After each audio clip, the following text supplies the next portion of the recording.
The American Revolution could be stated as a defining moment in the history of the United States, but the struggles in the country were far from over when the nation gained independence. There was the even bigger struggle of establishing a government from scratch, more importantly, a government that would be successful in the future.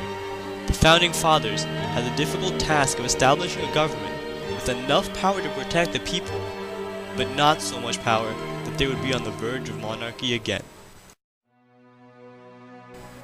Evidently, declaring independence was one thing, but life in the United States of America was far from settled, even after the adoption of the Declaration of Independence. The Second Continental Congress knew that they needed some form of government to rule the country, now that the monarchy of King George III was displaced. So they formed the Articles of Confederation. To all to whom these presents shall come, we, the undersigned delegates of the states affixed to our names, send greetings.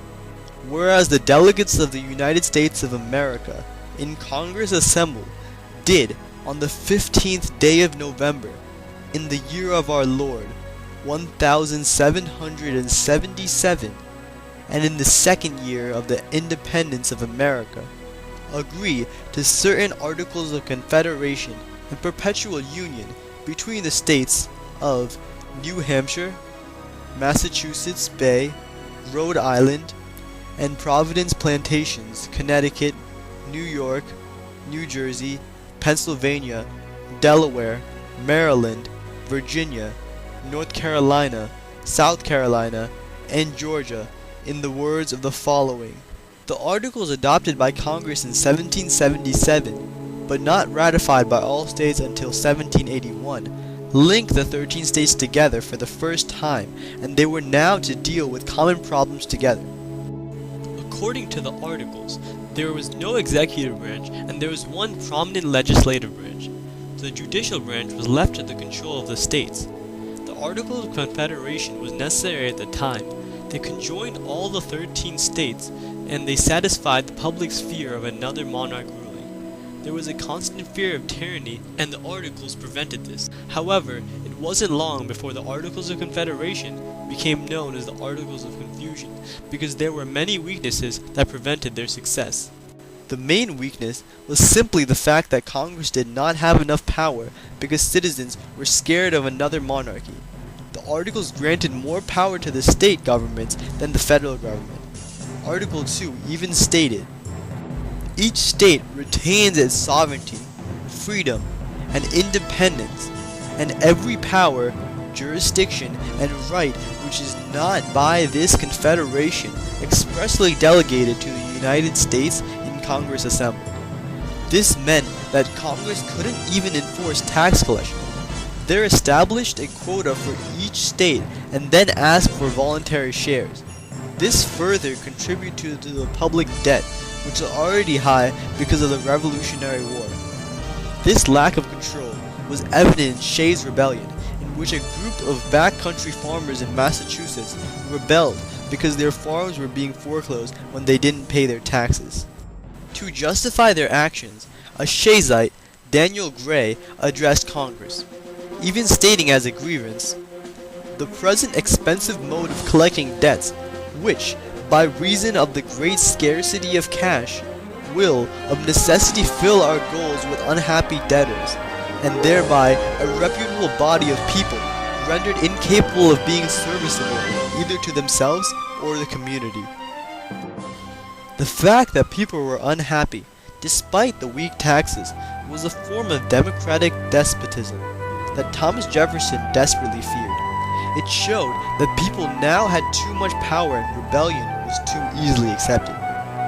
Another clear example happened in 1783, when Pennsylvania soldiers attacked Independence Hall and threatened Congress. Congress couldn't do anything but pled to the state for protection. The lack of control that Congress had over its own country was an obvious weakness. George Washington was alarmed by this lack of power, and in a letter to John Jay even stated, "To be fearful of investing Congress constituted as that body is, with ample authorities for national purposes, appears to me the very climax of popular absurdity and madness. Could Congress exert them for the detriment of the people without injuring themselves in an equal or greater proportion? And not their interests insperably connected with those of their constituents?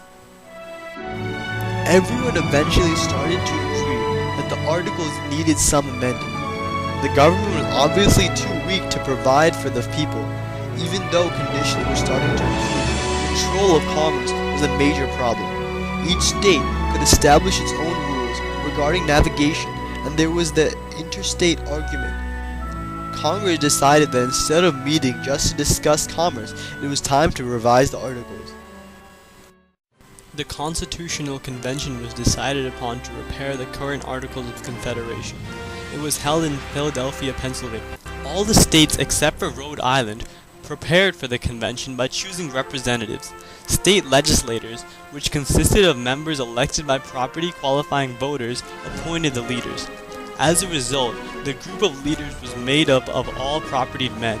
This led to a misconception that the leaders may have shaped the Constitution to fit their financial interests, although this idea goes against the ideals of republicanism. On May 25, 1787, the 55 delegates met at Philadelphia. Because of the small amount of people, the leaders could engage in intimate talks, which led to compromises. All the meetings were guarded and conducted secretly, so that opposers would not hear their disagreements and use their arguments against them. The leaders, as dubbed by Thomas Jefferson, resembled demigods. George Washington, who led the Continental Army during the Revolutionary War, was unanimously elected as chairman. Other leaders present included the 81-year-old Benjamin Franklin, James Madison, and Alexander Hamilton. Many of the 5 revolutionary leaders, such as John Adams, did not attend. Necessity and fear compelled the leaders to draft a constitution. Americans needed a stable political structure that would allow them to trade with foreign nations and that would gain them respect. They also wanted to ensure unity, forestall anarchy, and promise security of life and property. Delegates decided to entirely get rid of the Articles of Confederation, against Congress's orders to only revise it. For 72 weeks, they continued to work on many compromises. One of the most successful and influential compromises, the Great Compromise, dealt with the issue of representation by compiling the proposed Virginia Plan and the New Jersey Plan.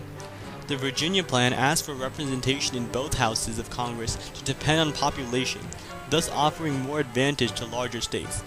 The New Jersey Plan, on the other hand, asked for equal representation in a unicameral Congress, favoring the smaller states. As a result, the Great Compromise offered representation by population in the House of Representatives and an equal representation in the Senate, with each state having 2 senators. Furthermore, to be fair, it required tax bills to originate in the House of Representatives, since it depended on population. The executive branch was granted powers, but was also legally restrained by a system of checks and balances.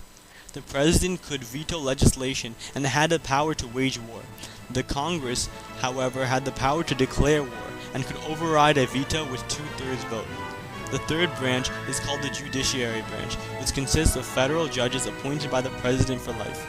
Successfully, the Constitution introduced a unique 3-body government with a system of checks and balances. Additionally, the delegates also issued the 3/5 Compromise. This compromise regarded how to represent slaves. The southern states wanted to give slaves full representation, while the northern states believed it was unnecessary since slaves were equal to property. As a result, the delegates came up with this compromise that made the slaves equivalent to 3/5 of a person. The Constitution differed from all other constitutions around the world in many ways. It was shorter, concise, and served as a flexible guide. Unlike traditional constitutions, it did not contain a fixed set of detailed laws. In fact, the original unamended constitution consisted of only 7 articles and was only 10 pages long. The Constitution also reflected democratic ideals such as governing through the consent of the people, limiting the government's power in a written document, and depending on the virtue of people rather than the authority. 42 of the 55 delegates signed the document. From 1787 to 1790, all states finally ratified the Constitution. The last 4 states that ratified it were the anti-federalist states of Virginia, New York, and the independent-minded Rhode Island and North Carolina. The compromises and methods the delegates used to unite the states and to approve the Constitution were successful in making the states a stronger union than they were under the Articles of Confederation. The drafting and ratification of this document eventually made America a successful republic, respected by all other nations. It changed the history of the world by creating a nation that would be respected for centuries to come.